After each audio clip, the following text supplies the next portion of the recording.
Well, it's been a while since I've had a nonsensical, non-linear conversation with the camera, so I thought I'd enlighten everybody.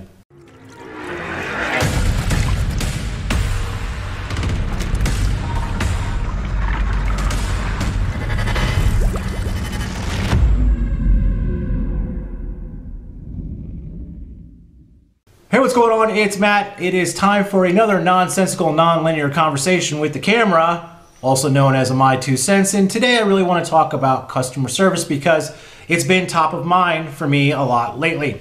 The reason why is if you follow my videos, you know that I recently broke a brand new Shimano rod. And this isn't going to bash any companies. It will give kudos to some companies, but I'm certainly not going to bash any companies that I've dealt with in the past. But this is really about how good customer service or bad perceived customer service will either ruin a lifelong customer or it will keep one, and that person will continue to grow and buy their products along with the company. Going back to the Shimano situation, now I've dealt with them about the rod, I've reached out to them. Their customer service wasn't bad, it was inconvenient.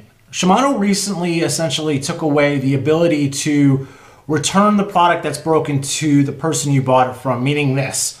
There's no over-the-counter returns anymore. So if I hypothetically went to Sportsman Warehouse and bought that Shimano rod, I did not though, and it broke, I could not return it to Sportsman's Warehouse. Now I can, but the liability then falls on Sportsman's Warehouse because if they send it back to Shimano and Shimano's like, hey, this is like user error, he slammed it in a car door, or he like dragged it down the street on purpose, and Sportsman's Warehouse might not get their money back. So they've taken away that program, and here's where the inconvenience comes along with that. Shipping a rod is very, very expensive. In fact, I have no idea how Tackle Warehouse actually does it. They're so inexpensive. In fact, I don't even know how Gary Dobbins does it because he ships his rods for like 25 bucks. Getting sidetracked here, but it's very, very expensive to ship a rod. That being said, I paid X amount for the rod, and then basically I'll pay X amount for the shipping to get it fixed, upon which Shimano can say, well, this looks like this was abused, not give me my money back, I'll lose the money in the shipping, and then essentially I'll be without a rod, or I will get a new rod, but now the value of that rod, or rather the cost of that rod to me has gone up exponentially for the shipping. Now, you can cut the rod in half and ship it to Shimano, which is great and all, but that's still about $25 to $30 to ship it just to Southern California. So this is something that I'm like, you know what, I'm not going to do it. I'm going to take the loss of the rod as a hard loss, and I'm not going to deal with it. Let's talk about a different situation that I've had a really positive experience with. I used to throw Lews reels, and only Lews reels. And they're based in St. Louis, and I had a lot of their lower end models. I had like a ton of the LFSs. Those are great reels. If you don't own one, check them out, 99 bucks. Workhorses by any means. But I had a couple of LFSs that kept breaking. And essentially what ended up happening was I jumped online, I emailed Lews, it was like off hours. Within 24 hours, I got an email back saying, this is what the problem is. We're gonna send you replacement parts. If it happens again, we'll send you an additional reel for free. And that's actually what happened. And I'm not sponsored by these companies, and I don't promote them by any means, and this is before I even had a YouTube channel. But Lews showed right then and there that they stand behind their product, they're not gonna question anything, and bad things just happen sometimes to good products. Feelfree, another example. Now, I've dealt with Feelfree a couple of times on my own without my local kayak shop, which is Headwaters. Dealing with Feelfree was an absolute pleasure. A couple of things fell off the boat. They're like, no problem. You know, we know it just came off. It didn't break. It just came off. Came off like when I was transiting it. And they were like, here are the parts. It'll be there in 3 days. And sure enough, they were there in 3 days. To kind of tack onto that, when my kayak actually cracked, I was able to take it down to Dan at Headwaters, but Dan was able to get on the phone and be like, yep, give him a new kayak. It was that easy to deal with them. Now, where I'm going with this is kind of like very relevant to things that are inevitably going to happen to my new kayak.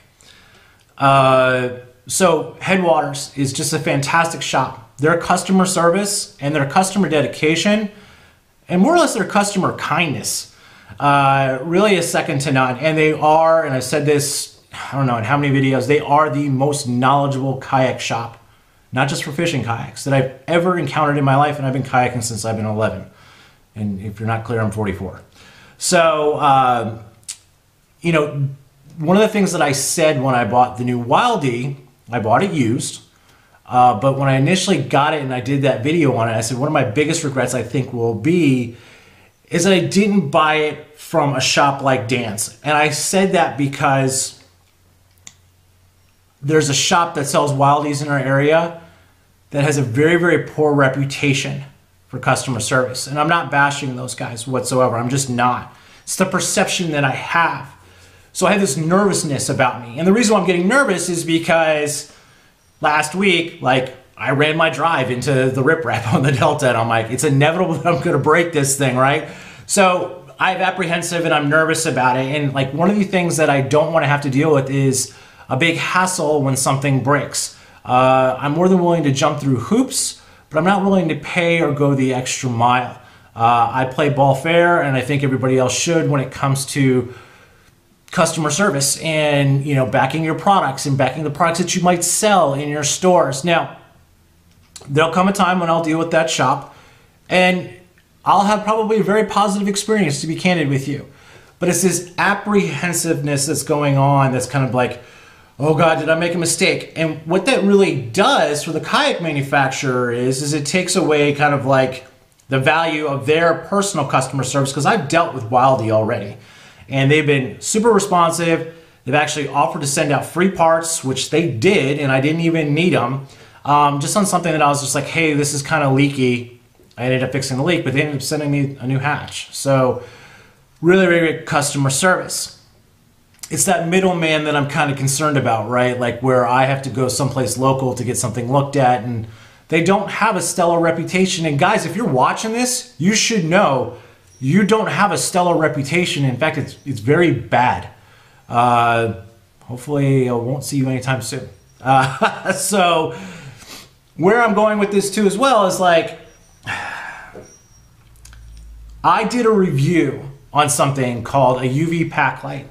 I did it like 2 years ago, and what it is, it's basically like iridescent material that you can put in the sunlight and it'll basically light up at night, and it gives off like an ambient glow, and it's really meant for like trail marking, and if you're at a camp where you can put like, you know, one at the entrance of your camp so you know where to step in and out of your tent or whatever it may be if there's an obstacle there.